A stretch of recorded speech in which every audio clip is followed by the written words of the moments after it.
Misteri Tukul episode kali ini akan mengupas misteri yang tidak pernah terungkap di Kabupaten Pati, yang dikenal banyak menghasilkan bibit orang sakti.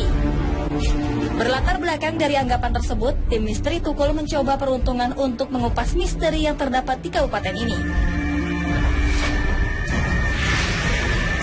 Perjalanan pertama adalah menjelajahi Pulau Seprapat, tempat yang dikenal sebagai pusatnya pesugihan di kabupaten yang dijuluki Hogwarts Van Java. Walau tempat ini sangat terkenal, namun tidak mudah untuk menjangkaunya. Tim Mister Tukul harus menyeberangi sungai panjang menerjang angin darat yang melambatkan kapal. Sesampainya di pulau, tim pun harus melewati jalan setapak bertanah basah yang dikelilingi semak belukar untuk sampai ke bangunan persemedian pemuja kera gaib demi secercah peruntungan. Namun kondisi mencekam dan cuaca yang tidak memungkinkan membuat tim Misteri Tukul harus beranjak ke lokasi selanjutnya. Menurut informasi warga, di sebelah timur kota ini terdapat hutan angker yang memiliki sumur tua. Dahulu sumur tersebut digunakan sebagai kuburan massal pada masa penjajahan. Namun terjalnya medan dan juga lebatnya pepohonan, kami pun tidak berhasil menemukan sumur misterius tersebut. Namun tanpa gentar, tim Misteri Tukul tetap melanjutkan penelusuran menuju daerah Trowolo Gembong. Jalanan maut yang telah banyak memakan ratusan korban jiwa. Anehnya, kebanyakan korban jiwa dialami oleh para pengendara motor yang kehilangan kendali tanpa penyebab yang jelas.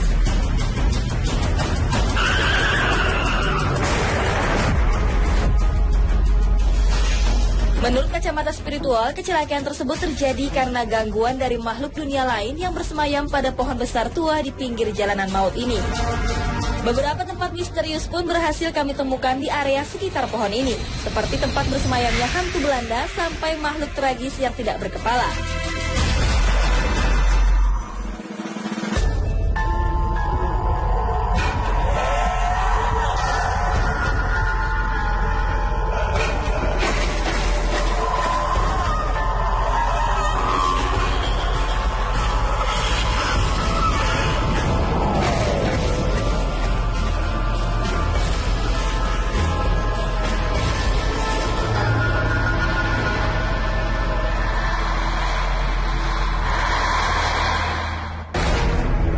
Pemirsa, Mister Tukul akan melakukan investigasi ke tempat paling angker di Kota Pati yang sampai sekarang belum ada yang berhasil mengungkap misterinya. Seperti apakah sosok yang berhasil temukan Mister Tukul?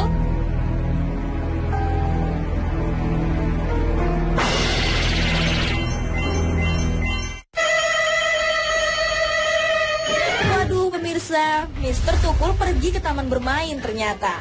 Mas Tukul, kita harus penelusuran nih, jangan main dulu. Mas. Mas, nggak boleh itu. Untuk anak kecil itu, nggak boleh turun. Iya itu semuanya, jenengan juga itu, turun. Nggak boleh toh Pak? Mas Tukul, tetap nggak boleh Mas, walaupun Mas Tukul. Oh, di sini nggak boleh toh Pak? Iya, nggak boleh. Loh kenapa? Ini untuk anak 10 tahun. Oh. Bakalan ya Pak? Iya. Bakalan Pak. Udah, lewat sana aja, lewat sana. Ini kan usianya 10 Masehi ini. Dengan Pak siapa nih? Suryanto. Iya. Nah, pemirsa, Mister Tukul Jalan-jalan dimanapun Anda berada di dunia nyata maupun dunia gaib di seluruh alam semesta yang indah ini. Saya sekarang berada di Argo Wisata Kebun Jolong Pati. Luar biasa sekali ini, hawanya sejuk, masyarakatnya juga ramah. Pak Sur, sejarahnya tempat ini itu seperti apa sih Pak? Ya. Sejarahnya kok kayaknya menarik sekali kalau dikunjungi oleh Mister Tukul Jalan-jalan dan teman-teman ini. Ya benar sekali ya. Ini kan dari perkebunan kopi yang dulunya ya sejak sebelum merdeka ya. Sebelum merdeka ini adalah dikuasai oleh Belanda. Sekitar ya dikuasai Belanda dulunya ya, zaman dahulu kala ya, dikuasai oleh Belanda, kemudian akhirnya sudah dinasionalisasi, sekarang dikuasai oleh pemerintah kembali. Subhanallah. Ya gitu. Jadi sebelumnya dulu pas masih dikuasai Belanda sampai masa penjajahan Jepang ya. Kok saya tahu tempat ini tuh tempat paling nyaman, paling indah itu kenapa ya? Itu mungkin ya. Aura positifnya di sini itu memanggil mereka ke sini ya. Terus sampai zaman penjajah Jepang, Belanda pada kabur semua, balik pulang kampung ke sana ya.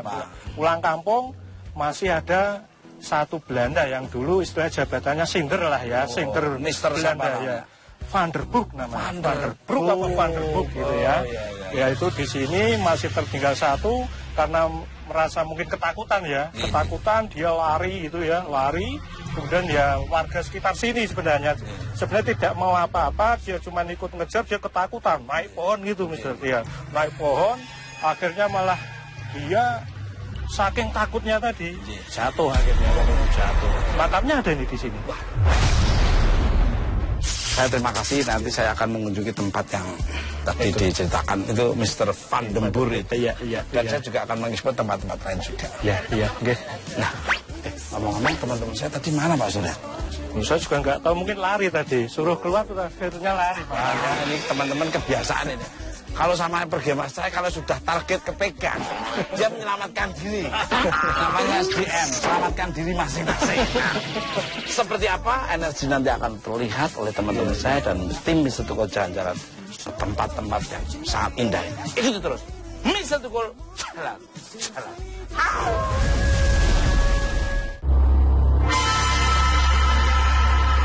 Perkebunan kopi Jolong memiliki luas area 527 hektar. Kebun kopi yang berada di Kecamatan Gombong ini merupakan salah satu peninggalan sebuah perusahaan Belanda. Terdiri dari hamparan kebun kopi yang luas dan beberapa gedung tua pengolahan kopi. Namun ketika pasukan Jepang yang dipimpin Matthew Kawa dan Banon Harjo Amijoyo datang di tahun 1942, sebagian besar warga Belanda pun angkat kaki dan kembali ke negara asalnya. Setelah proklamasi kemerdekaan Republik Indonesia, perkebunan ini diambil alih oleh pemerintah Indonesia, tepatnya di bawah Perusahaan Perkebunan Negara di tahun 1958. Tak jauh dari salah satu bangunan pabrik ada sebuah makam seorang sindir Belanda bernama Van der Boer, yang kabarnya meninggal karena jatuh dari pohon. Dan pemirsa, di hari sebelumnya, Solepati dan Rida telah menelusuri jejak peninggalan Van der Boer dan penjajah Belanda lain yang meninggal dengan tragis di Pati. Akankah mereka berhasil mengungkap misteri yang tidak pernah terungkap ini? Rida saja di sini untuk jalan-jalan. Apalagi penelusuran masalah gaib. Jadi tempat angker. Ini ya, auranya juga udah ini ya. Iya, anginnya kenceng tuh. Terus ini kenapa yang banyak banget? Kayak tempat di mana nih? Memang sengaja Mbak Rida. Di Pati itu banyak tempat-tempat angker yang memang harus ditelusuri. Iya. Ini sebelah kanan kita kayaknya ada yang manggil-manggil ya.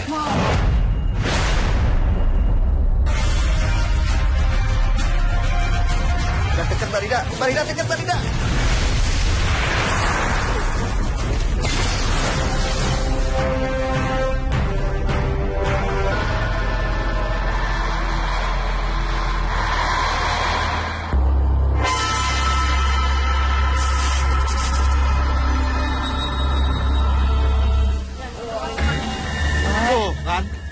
Tuh, ini yang saya tunjukin tadi, Mbak Rida. Ini anginnya kenceng banget ya, Kang Soleh ya?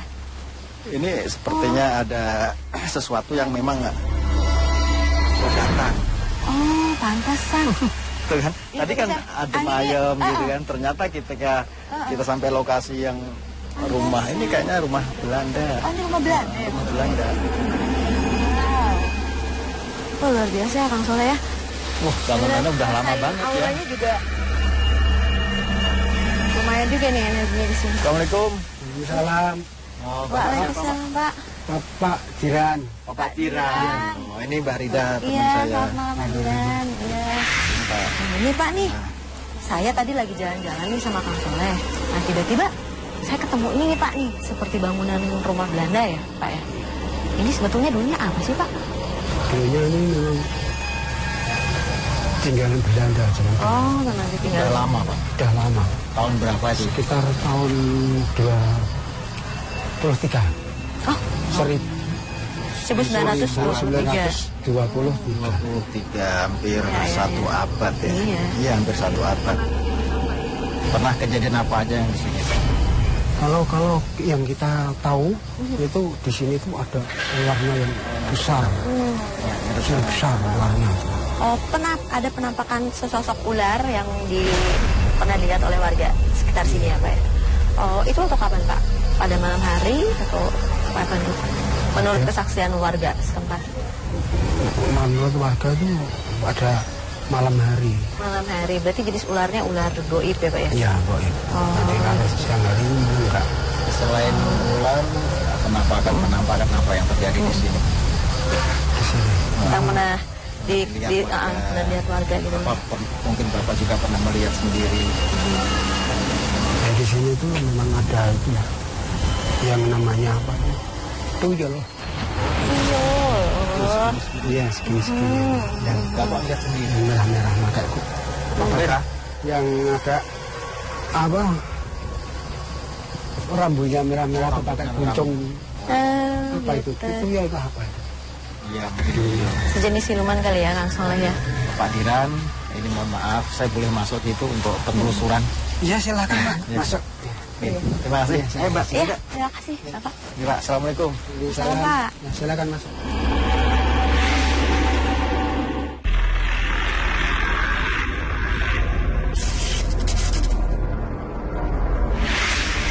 Rida dan Soleh Pati menemukan sebuah bangunan kuno peninggalan zaman Belanda lainnya. Menurut warga, di bangunan ini sering terlihat keberadaan sosok noni berpakaian khas Belanda.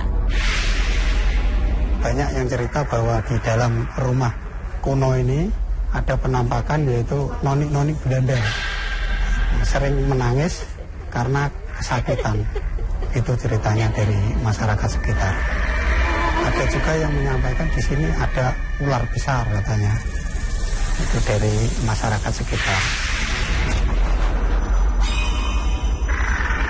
Jika malam telah tiba, suara-suara tangisan, suara lirih mengikik, dan penampakan seorang wanita berambut pirang sering terlihat. Pernah seorang pemuda mencoba melihat-lihat rumah angker ini. Namun ia justru melihat keberadaan sosok wanita berambut pirang melintas di lorong rumah.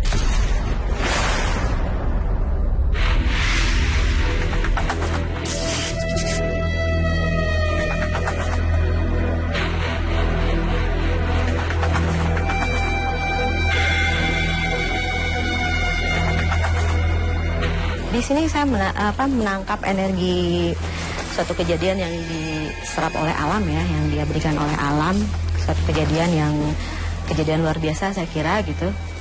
Terjadi pertumpahan darah. Tapi sebelumnya kalau saya lihat perspektif ke belakangnya lagi, ini tuh asli benar-benar rumah ditinggalin keluarga gitu. Ditinggalin keluarga. Nggak tahu kenapa, saya energinya sebelah sini dia mendominasi di sebelah sini. Karena kejadian ini ada.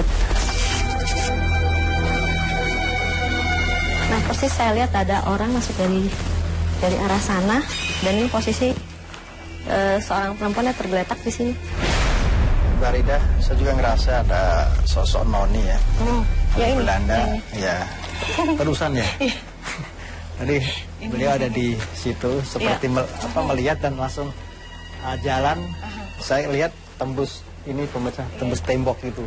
Dan di situ sepertinya ada peraduannya beliau barangkali di situ. Karena di situ saya lihat ada dendam yang mungkin belum tersampaikan ya. Seperti itu nggak kira-kira dari Kalau rasakan? lihat posisi di TKP-nya, saya lihat sih beliau masih posisi pakaian rumah ya. Pakaian pakaian putih rok putih terusan gitu. Posisinya di sini nih. Jadi mungkin umurnya nggak tua, jadi sekitar 36 tahun seperti itu deh. Saya lihat pemirsa seperti ada letupan mungkin senjata ya. Sebelah sini saya melihat Seperti ada letupan 3 kali, yang itu suaranya agak keras ya, seperti tembakan gitu. Soalnya ada dentuman ketika kita sampai lokasi situ, seperti Resi Diwanaji yang saya tangkap, tapi ada letusan 3 kali.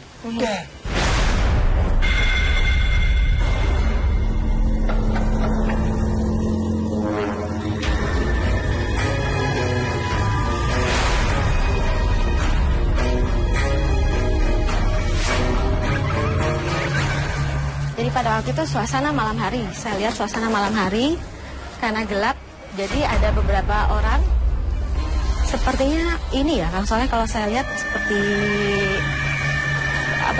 kayak kayak apa sih?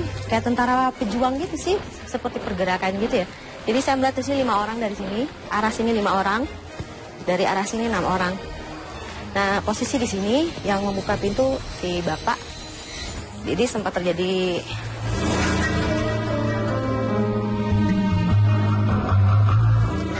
jadi di meja ini saya sempat melihat udah terjadi todongan senjata. Di sini udah terjadi todongan senjata, si bapak terduduk di sini. Si orang bule ini, orang bule laki-laki gitu. Nah, udah sejak itu ditanya-tanya, itu nggak tahu nanya apa, karena orang bulenya nggak ngomong bahasa Indonesia juga ngawur gitu loh. Jadi dia seperti diikat dan ditangkap gitu loh. Tangkap, beberapa orang, 2 orang lari ke arah sana, menembak istrinya, yang sebagian lagi ngambil anak yang dari sini. Dan kalau saya lihat di sini, Mbak Rida, kalau saya sih ngerasa noni Belanda yang pirang itu selalu ngikutin kita gitu. Cuma ketika kita bicara seperti itu, tapi dia langsung ke sana ya. Betul. Menunjukkan sesuatu apa barangkali. Makanya saya penasaran mau ke arah sana, Kang Soleh. Ya, kejar aja. Ayo, sana.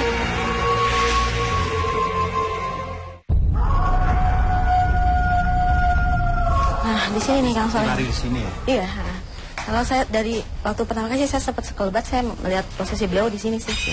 Iya. Nah, Pemirsa, yang saya lihat sini memang pintu gaibnya keberadaan beliau si noni Belanda. Yang saya lihat meskipun pintu secara fisiknya seperti ini, tapi secara gaibnya ini ruang utamanya ketika dia sering menampakkan diri. Astagfirullah. dan yang bikin ini matanya dia ini loh, gak tertunduk atau apa, tapi benar-benar lurus. Barida dipanggil beliau, Barida.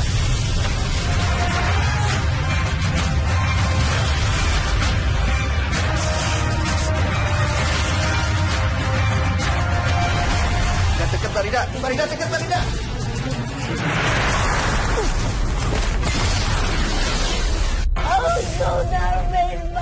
Oh iya sih, silakan. Bagus ya, bisa menulis sesuatu yang disampaikan.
Barida dekat Barida.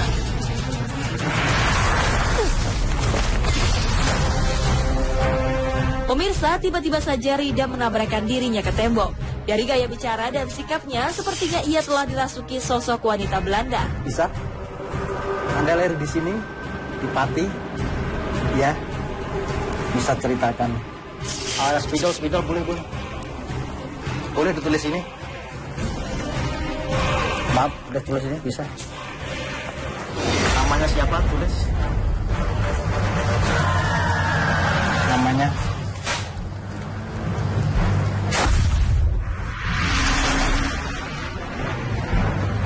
Meske.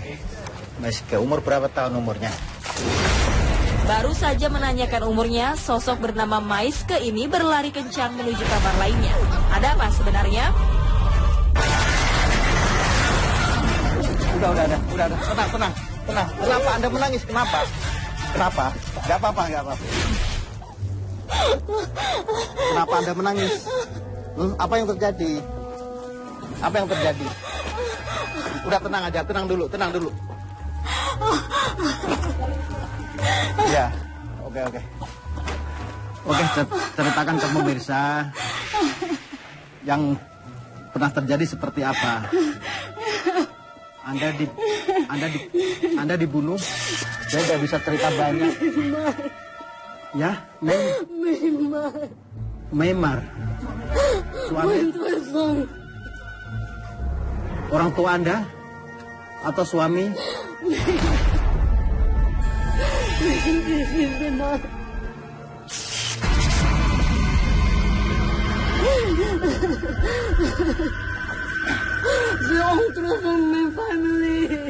Oh, keluarga.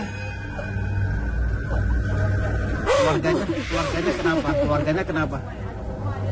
Oh, keluarganya meninggal semua, dibunuh semuanya. Yang membunuh siapa?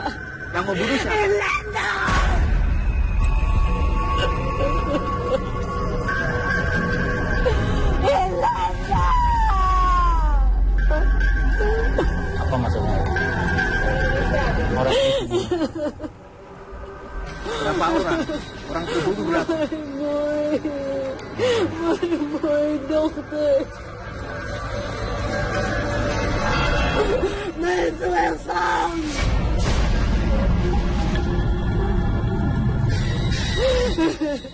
Ik ben goed door pistool.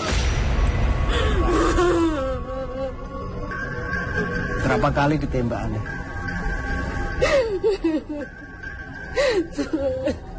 Oh, 2 kali. 2 kali yang saya sampaikan tadi.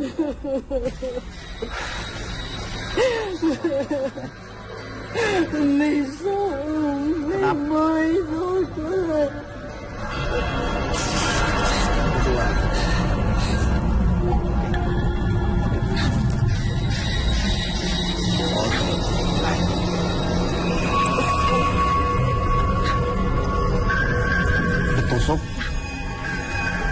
Ditusuk. Bisa apa? Nice.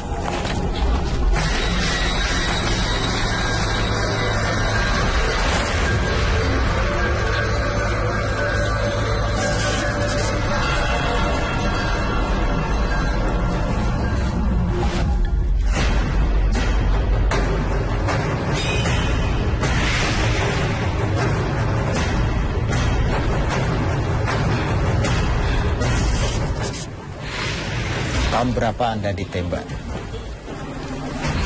Tahun berapa? Tahun berapa, Miss Ke?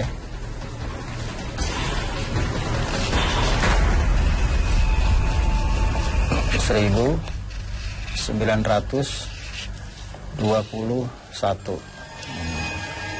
Masih zaman penjajahan Belanda, pemirsa. Suami Anda namanya siapa? Suaminya namanya siapa?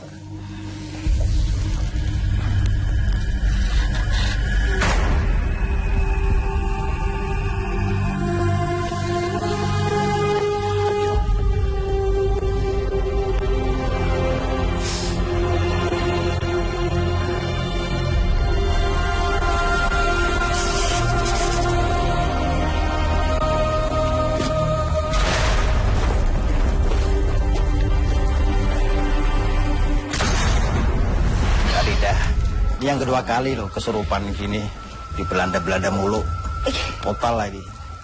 Astagfirullah. Apa yang tadi ngomongnya bahasa Belanda saya nggak ngerti. Saya juga nggak ngerti. Mungkin sebagai perasaan kan bisa dijelaskan ke pemirsa seperti apa tadi? Kalau saya baca perasaannya sih ya, beliau luar biasa ini apa tersakiti ya, dia terbayang lah Kang Soleh gitu di saat mungkin dia pada saat jadi ternyata begini, kenapa beliau ditembak di sini? Ternyata pada saat itu dia mengambil pisau gitu, mau melawan karena di sini posisinya tuh ternyata kan dapur ya, posisi di sini gitu. Jadi dia mau melawan, dihajar pakai bayonet, tembak di situ. Nah itu dia sempat mau mengejar ke dalam sebenarnya tapi udah habis. Jadi dia pas meninggal beliau di lokasi sini dan sebelah beliau sini ya. Melihat sekali sosok yang menembak gitu. Jadi mungkin dia itu perasaan yang saya rasakan, kesel memang gitu. Jadi, benar yang kita terawang tadi itu warga pribumi sekitar 5 orang. betul.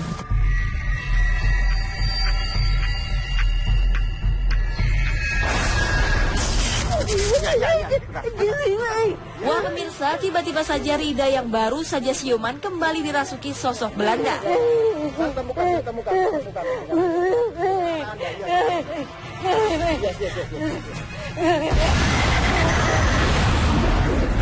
Ini ada beliau ada di sini. Nah, Anda 2 ada di sini. Dan juga menangis. Dia juga menangis, kasihan. Mungkin Anda bisa komunikasi lebih jelas ya. Mumpung bisa ketemu, Miske. Mumpung ketemu ya. Astagfirullah.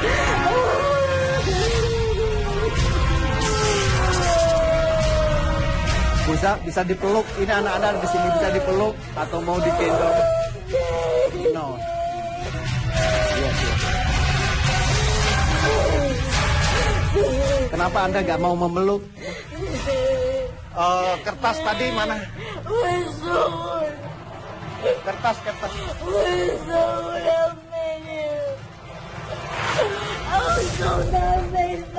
Oh yes, silakan.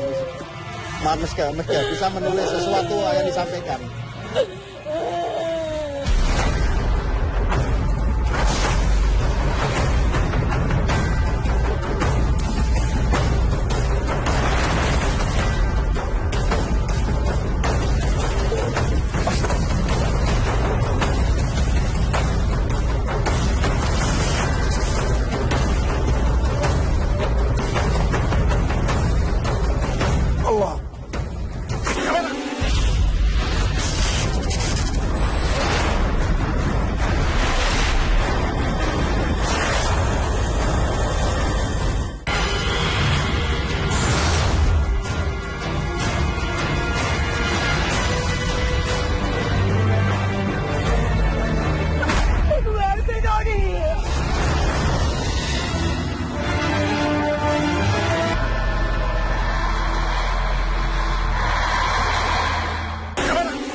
Jadi ada sosok yang gangguin itu, sebenarnya sosok ini juga merasa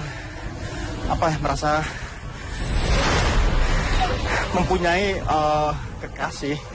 Tapi di lain pihak juga ada sosok ular besar yang memang sengaja itu ditanam di sini. Wallahu alam dari mana. Intinya saya akan coba untuk melukiskan suasana yang ada di sini.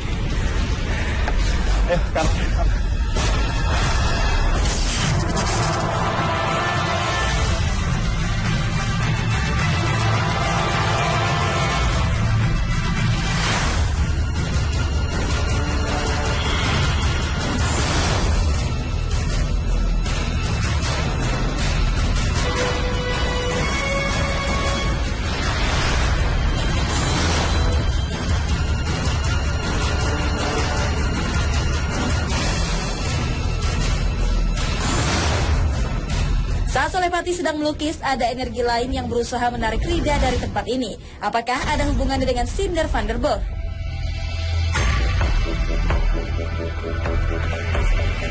Pemirsa, ini hasil lukisan yang saya buat tadi ketika sedikit ada insiden ketika Mbak Rida kesurupan dan sudah sembuh. Saya coba netralisir, tapi ada penyerangan sosok ular raksasa yang memang penghuni sini.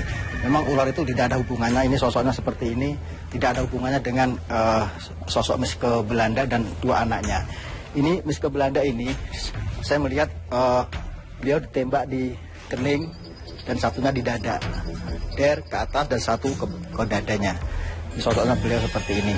Dan 2 anak sekitar umur 4 sama 6 tahun. Dan tadi sempat komunikasi sama Mbak Rida. Saya coba akan cari Rida tadi, di situ masih keadaannya seperti apa. Mbak Rida, Mbak Rida.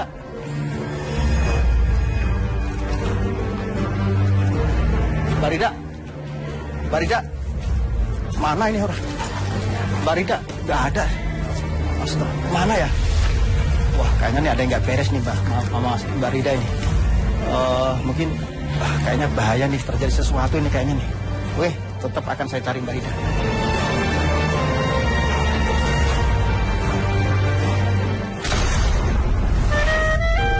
Nah pemirsa, kita kembali lagi ke agrowisata Kebun Jolong. Akankah Mr. Tukul berhasil melanjutkan penelusuran yang telah dilakukan Rida dan Solepati di hari sebelumnya? Gimana kau? Makasih ya. Bikin males aja. Hah? Yang beliin siapa ini? Aduh. Enak nggak? Enak. Enak tinggal makan. Kalau tempe ya, saya ketemu nenek moyangnya. Ini cocok sekali pemirsa. Suasana sejuk, nasi tempe, lomboknya ini. Apalagi ngajak teman-teman yang suka makan dan suka tidur.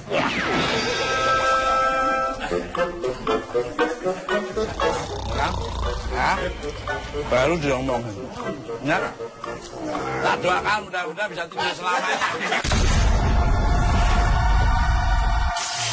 Ini kumpul orang rajin bekerja, jadi rajin bekerja. Kumpul lama senang orang tidur, jadi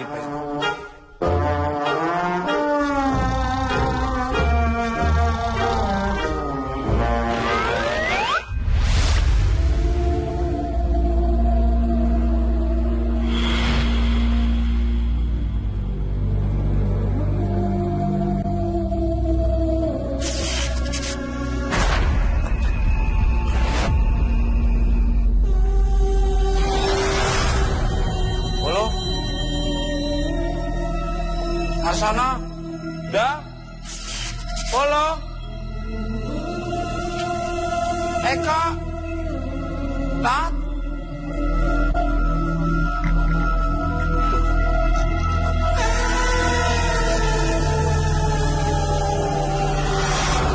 Polo.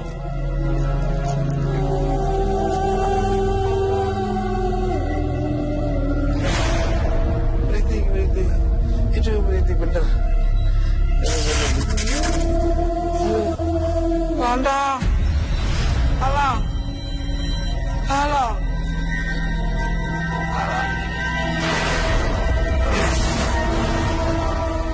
Pabrik ini, no.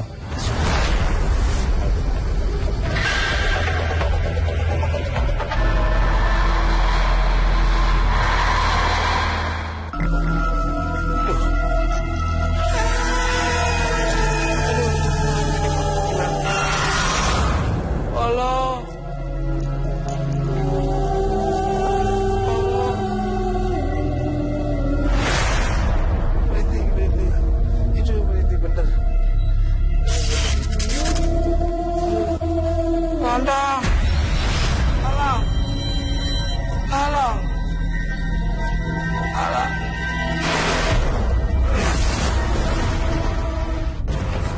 Mas, kenapa teriak-teriak gimana sih? Teriak-teriak. Ada apa? Ini tadi saya tiba-tiba kok ngantuk, tak masuk di sini. Nyari teman-teman saya nggak ada. Udah tiba-tiba di sini. Mas, Pak siapa nih? Pak Bambang. Oh, Pak Bambang. Ada apa ini? Ini saya tiba-tiba ngantuk, terus di sini. Tiba-tiba ada di sini gitu. Ini kan tempat pabrik angker, Mas. Ini tempat apa sih? Kok sampai gelap gitu? Dan kita tadi masuk tuh energinya masuk bikin merinding. Betul. Jadi karena Pak Tukul, ini memang tempat untuk pengolahan kopi. Ini tempat untuk pengolahan kopi. Pengolahan kopi. Gitu. Ada apa sih Pak Tukul? Sini ada. Sudah. Iya, ada anak kecil, Mas. Sini sebenarnya ini pabrik ini peninggalan zaman Belanda, Mas. Ini pabrik sangat kuat, sangat luar biasa kuatnya. Sekitar tadi ini sosok perempuan apa? Anak-anak kecil sama ya, ini, Mas. Betul. Sini. Anak kecil lihat ya. Mas Tukul. Dia lari ke sana, Mas. Ya, betul. Lari ke sana. Ya. Nah, Pak, pernah kejadian apa nih, Pak? Pak Bambang ya? Iya. Pernah kejadian apa di sini? Jadi gini Pak Tukul, itu biasanya kalau selesai panen atau sebelum panen, itu dia seperti mesin tuh Jalan sendiri. Iya Pak Tukul. Dan itu pun kadang-kadang ada namanya wanita cantik. Ini merinding langsung. Bener itu. Ini sosok wanitanya nih kayak noni mas. Kayak noni-noni. Itu tahun 90-an saya kan pertama kerja sini. Itu di bagian namanya pengeringan di ADS. Itu ada kebakaran namanya kebakaran. Terus saya bingung waktu itu gimana cara mematikan. Saya pakai apa itu namanya? Oh itu Pak. Oh, itu lampu pemadam kebakaran. Itu pemadam kebakaran itu. Tapi nggak bisa masuk. Karena nggak masuk, akhirnya saya inisiatif pakai selang, saya naik ke atas. Saya kebir ini, wah sudah mati. Saya ketampar. Ini ketampar dengan nggak tahu yang nampar siapa aja nggak tahu. Kalau sakit. Untuk lebih baiknya nanti tempat saya kejadian tuh nanti situ Pak.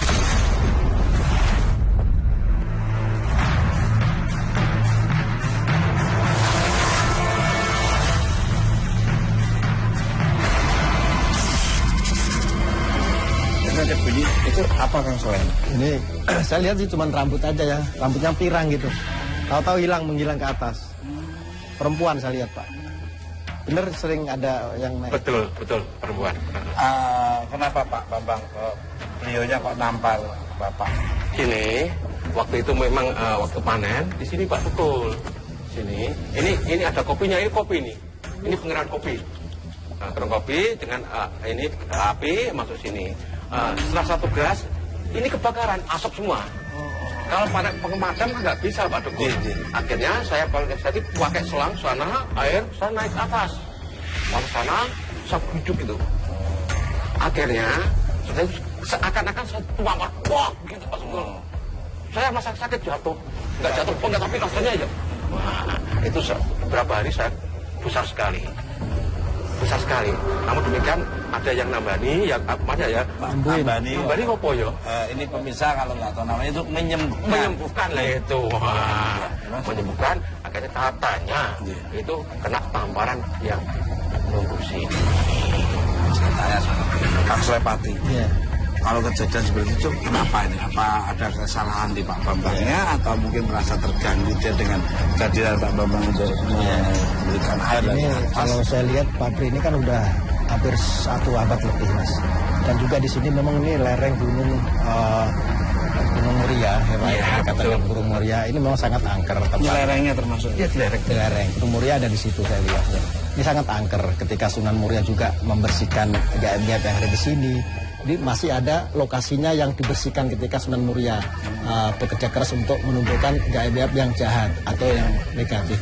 Nah termasuk lokasi ini ketika dicek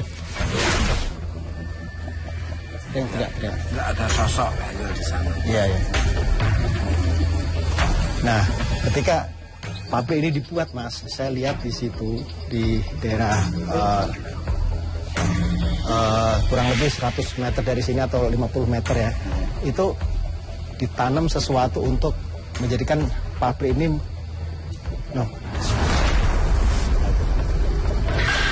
Iya, seperti itu. Ini sering mas, makanya pabrik ini sering dijadikan aktivitas sosok-sosok astral yang memang negatif mas. Sering mengganggu, kadang ini bergerak sendiri, gilingan muter sendiri, itu sering terjadi seperti itu Pak ya? Betul ya. Itu kok ada jatuh tadi apa? Ya, kelihatan kayak putih ini. Ini merinding mas. Loh, merindingnya gede itu Pak. Memang. Kalau nunjuk merindingnya. Ya, sering di situ mana Pak Dukul itu sering ada namanya noni-noni dan jalan. Situ pernah seperti itu. Kesalahan. Iya, monggo pemirsa kita ingin mengarah ke sana.